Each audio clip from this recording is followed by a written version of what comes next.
ونعوذ بالله من شرور أنفسنا ومن سيئات أعمالنا من يهده الله فلا مضل له ومن يضلله فلا هادي له ونشهد أن لا إله إلا الله وحده لا شريك له ونشهد أن سيدنا ومولانا محمدا عبده ورسوله أرسله بالحق بشيرا ونذيرا وداعيا إلى الله بإذنه وسراجا منيرا.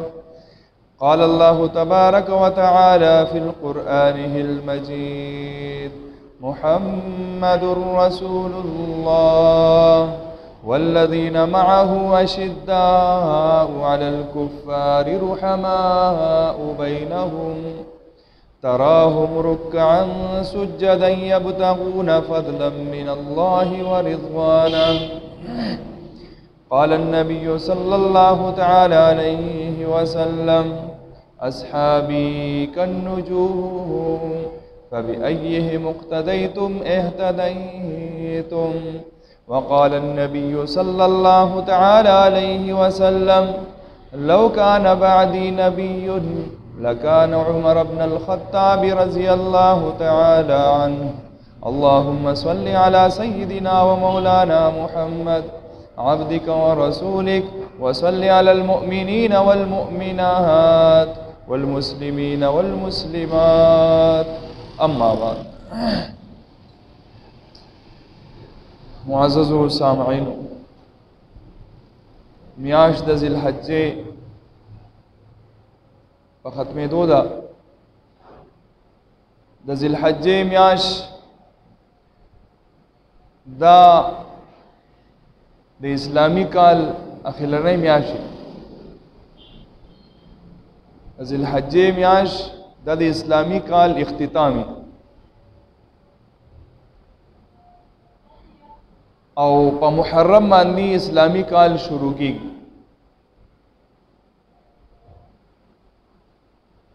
کله هم چې محرم راځي نو دا محرم د ځان سره یو پیغام راوړي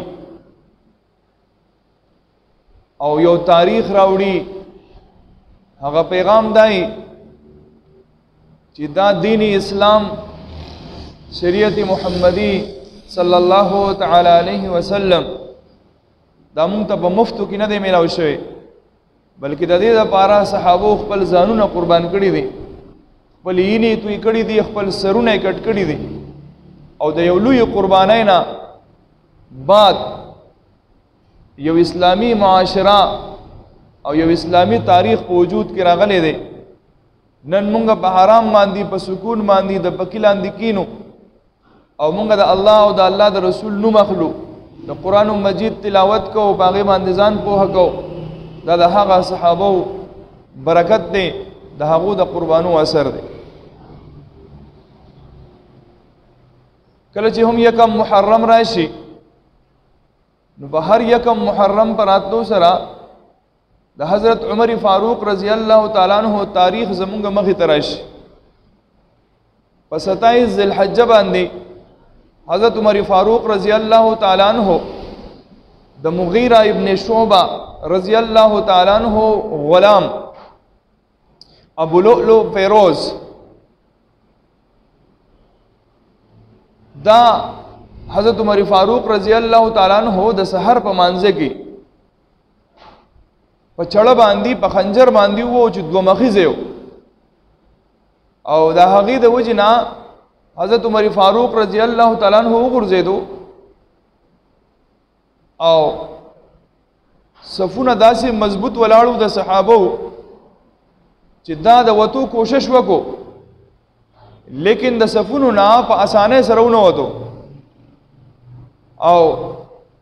د په خپل خنجر چلوو حتی تر دې چې کم صحابه په منځ باندې ولاړو هغه صحابه هم زخمی کړه او یو صحابي ولګېدو، یو کمبل یې راواغستو په ده باندې ورواچو او راګیر یې کو. چې کله یې راګیر کو نو د په خپل باندې په خپل خنجر باندې ځانو او خودکشي وکړه. د دې لپاره چې زمانه به دا مسلمانان حلو باسي او ما ته به وایي چې بای شابه حلو آیا ته چا را لېږلې،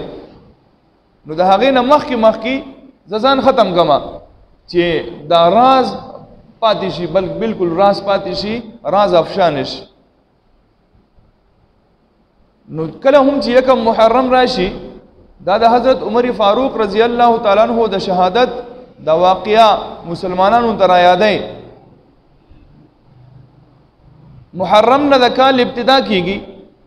د کال په ابتدا کې اینه دا قربانی دا، په ذوالحجې باندې د کال اختتام کیږي. د حضرت عثمان غنی رضی الله تعالی عنہ شهادت دی. الله رب العزت دی امت ته پیغام ورکړي چې کستاسو وجودونه کټ کیږي کټ شي، کستاسو ویني تویږي توی دي شي، کستاسو سرونه قربان کیږي قربان دي شي، لیکن د الله را لېږلې شوی د محمد مصطفی احمد مجتبی صلی الله تعالی علیه وسلم باندې نازل شوی دین دا انتهایی قیمتي دی. لہذا د دې به تاسو په هر حالت کې خیال ساتئ او د دې د نشر و اشاعت کوشش وکوئ. دا مسلمانانو ته یو پیغام میلاوي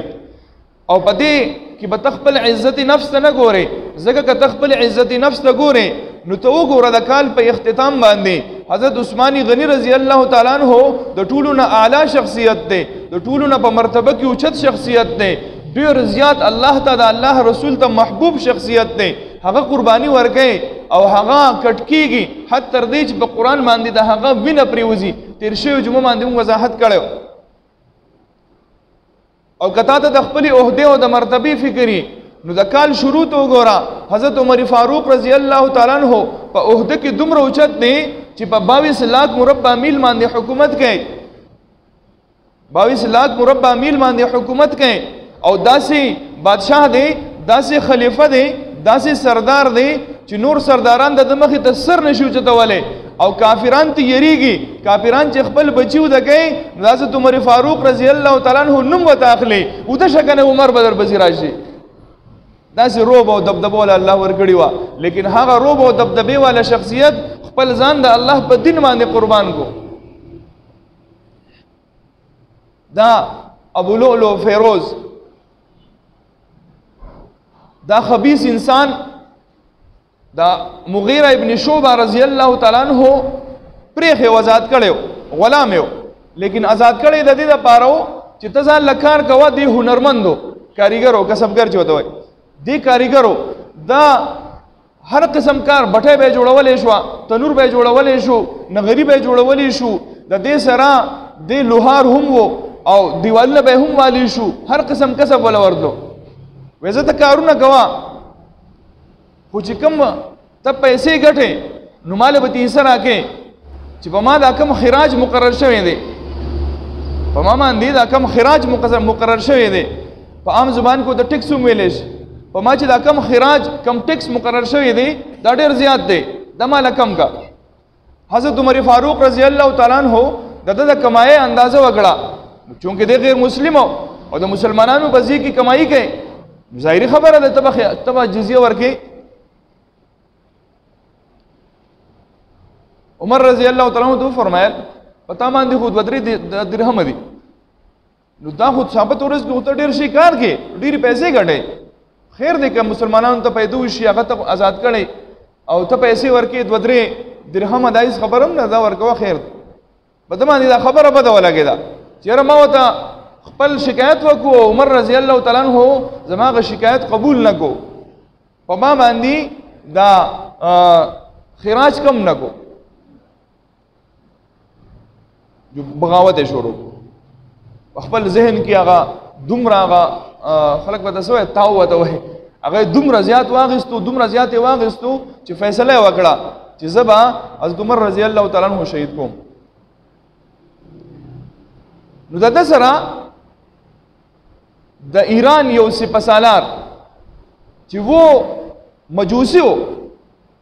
د مسلمانانو سره مقابله وه، هرمزان به وته هرمزان، دی هرمزان د مسلمانانو سره مقابله کوله، ډېر په جوش خروش کې راغی. مسلمانان چې ورته ورمخې ته شو نو دغه جنګ وبایلو او دی گرفتار شو. چې کله گرفتار شو جو د سر نور سلار نه ودی ما اسلام قبلو ما مسلمانې گاو مسلمانان خودی دا سی پارچا باندې اعتماد کوي